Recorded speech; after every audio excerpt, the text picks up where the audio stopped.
বিসমিল্লাহির রহমানির রহিম। আসসালামু আলাইকুম ওয়া রাহমাতুল্লাহি তাআলা ওয়া বারাকাতুহু। শুরু করছি পরকালের সাফল্য অনুষ্ঠান।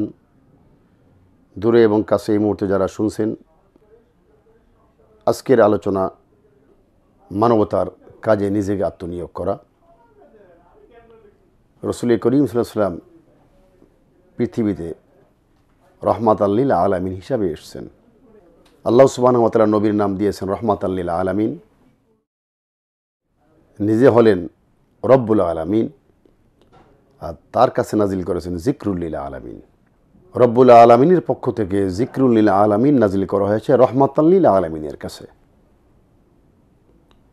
সেই রহমাতাল লিল আলামিনের জীবন থেকে নেয়া এবং তার গড়া ছাত্র সাহাবা কেরামদের জীবন থেকে নিয়ে কিছু আলোচনা আজকে আমরা উপস্থাপন করব।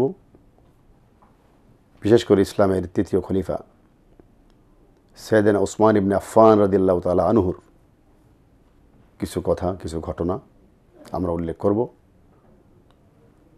রাসূল করিম সাল্লাল্লাহু আলাইহি ওয়াসাল্লাম যখন বলেছিলেন যে আমি দুনিয়ার জীবনে তিনটি জিনিস সবচাইতে বেশি পছন্দ করি, একটি লম্বা লেকচার, সেই লেকচারের ধারাবাহিকতায় আবু বকর সিদ্দিক বলেছিলেন আমিও তিনটি জিনিস পছন্দ করি। ওমর ইবনে খাত্তাব বলেছিলেন আমিও তিনটি জিনিস পছন্দ করি। ওসমান ইবনে আফফান রাদিয়াল্লাহু তাআলা আনহু বলেছেন আমিও তিনটি জিনিস পছন্দ করি। আজকের এই পর্বে ওসমান ইবনে আফফানের সেই তিনটি বিষয়ের প্রতি আমরা আলোকপাত করব। সর্বপ্রথম তিনি বলেছেন যে ক্ষুধার্তকে খাদ্য দান। আজকে আমাদের মাঝে আমরা চতুর্দিকে তাকাই, আমরা নিজেরা অনেক সময় পেট পুরে খাই। আমার অনেক সময় এমনও হয় যে আমরা অনেক সময় খাবার নষ্ট করি। যতটুকু লাগবে ততটুকু খাওয়াই ইসলামের বিধান। কম করা এটা যেমন কৃপণতার শামিল, অতিরঞ্জিত করে নষ্ট করা সেটাও কিন্তু ইসরাফের শামিল। সাইয়েদনা ওসমান ইবনে আফফান রাদিয়াল্লাহু তাআলা আনহু নবী যখন বলেন আমি তিনটি জিনিস পছন্দ করি, চক্ষু শীতলকারী নামাজ, আমার বৈধ স্ত্রীদের এবং সুগন্ধি ব্যবহার করা, আতর ব্যবহার করা। তার সঙ্গে সুর মিলে আবু বকর সিদ্দিক বলেছিলেন হে নবী আমিও তিনটি জিনিস পছন্দ করি, আপনার দিকে অপলক নেত্রে তাকিয়ে থাকা, আপনার হাতের নাগালে বসে থাকা, আমার জীবনের সকল অর্জিত সম্পদগুলো আপনার রাস্তায় ব্যয় করা। এটা শুনে ওমর ইবনে খাত্তাব রাদিয়াল্লাহু তাআলা বলেছিলেন আমিও তিনটি জিনিস পছন্দ করি, সৎ কাজের আদেশ, অসৎ কাজের নিষেধ এবং পুরাতন কাপড় পরিধান করা। এই কথা শুনে ওসমান ইবনে আফফান বললেন যে আমি তিনটি জিনিস পছন্দ করি, প্রথমটি হচ্ছে ক্ষুধার্তকে অন্ন দান। এটা ইসলামের মানবতার একটি মৌলিক দিক। আমি খেলাম আর আমার পড়শি খেলো কিনা খোঁজ নিলাম না, অথবা আমার আশপাশে যারা না খেয়ে রাস্তায় পড়ে আছে তাদের কোনো খোঁজ নিলাম না, এটা ইসলাম নয়। ইসলামী মানুষকে মানবতা শিখিয়েছে। নবী মুহাম্মদুর রাসূলুল্লাহ সাল্লাল্লাহু আলাইহি ওয়াসাল্লাম যে মানবতার আদর্শ তিনি দেখিয়েছেন, এটা তার সাহাবা কেরামদের ভিতরেও প্রতি মুহূর্তে প্রতিফলিত হয়েছে। তারই উদাহরণ ওসমান ইবনে আফফান। তিনি বললেন আমি ক্ষুধার্তকে খাদ্য দান করা পছন্দ করি। তিনি আরও বললেন যাদের কাপড় নাই বস্ত্রহীনকে বস্ত্র দেওয়া পছন্দ করি।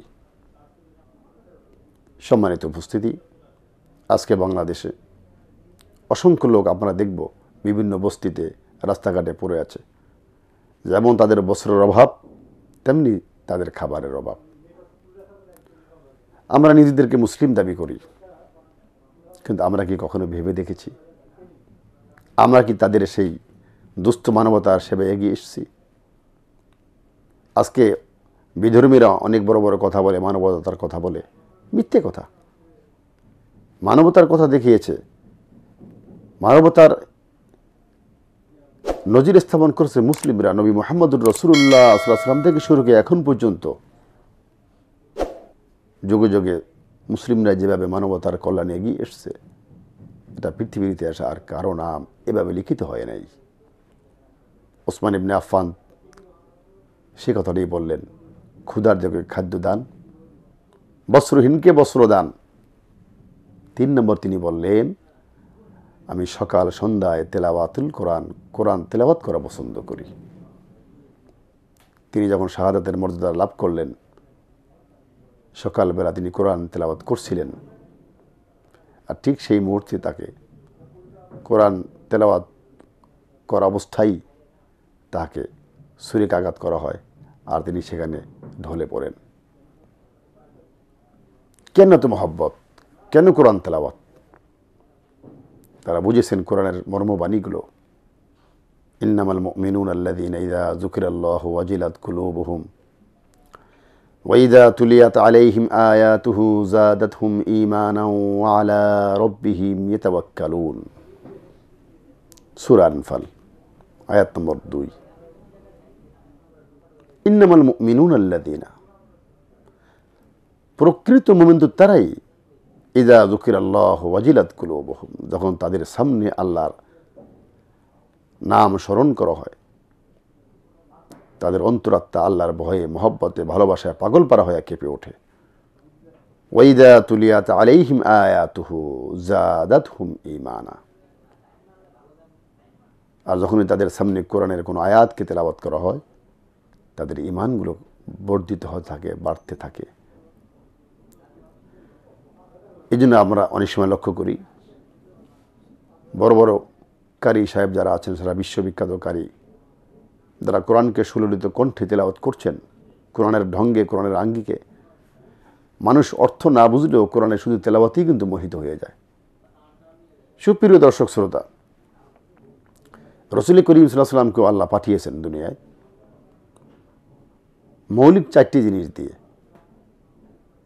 সাইয়েদনা ইব্রাহিম আলাইহিস সালাম যখন দোয়া করলেন, রব্বানা ওয়াবআস ফীহিম রাসূলাম মিনহুম ইয়াতলু আলাইহিম আয়াতিক, এ রব, তাদের ভিতর থেকে একজন রসুল প্রেরণ করো